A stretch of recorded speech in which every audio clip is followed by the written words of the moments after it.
नमस्कार विद्यार्थी मित्रांनो, चला तर आज आपण एम-पी-एस-सी आयोगाचं 11 डिसेंबर 2025 रोजी आलेलं जे शुद्धीपत्रक आहे त्या संदर्भातला अपडेटेड व्हिडिओ मी तुमच्यासाठी घेऊन आलेले आहे.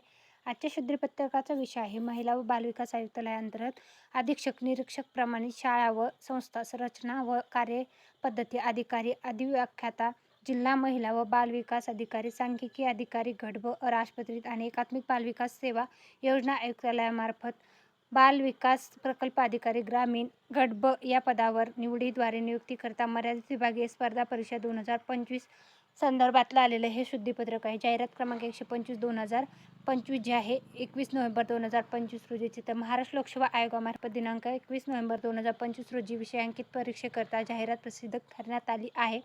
सदर जाहिरात प्रसिद्ध केल्यानंतर ग्रामविकास विभागाच्या अधीनस्थ जिल्हा परिषद कर्मचाऱ्यांना अर्ज सादर करण्यास येणाऱ्या अडचणी विचारात घेऊन शासन पत्र क्रमांक जे आहे महिला व बालविकास विभाग पत्र क्रमांकानुसार जे आहे तर जिल्हा परिषद कार्यालयातील संबंधित पत्र व पात्रता धारण करणाऱ्या कर्मचाऱ्यांनी पात्र असल्यास कळवले आहे. त्यानुसार विषयांकित परीक्षेकरता अर्ज सादर करणाऱ्या संबंधित उमेदवारांनी प्रथम त्यांच्या प्रोफाईलमध्ये मुद्दा क्रमांक 1.25 मध्ये are you an employ of government of Maharashtra येथे नो असे नमूद करावे. त्यानंतर विषयांकित पदाकरता अर्ज सादर करायचा आहे. तर त्या संदर्भातलं आलेलं हे महत्त्वाचं अपडेट आहे.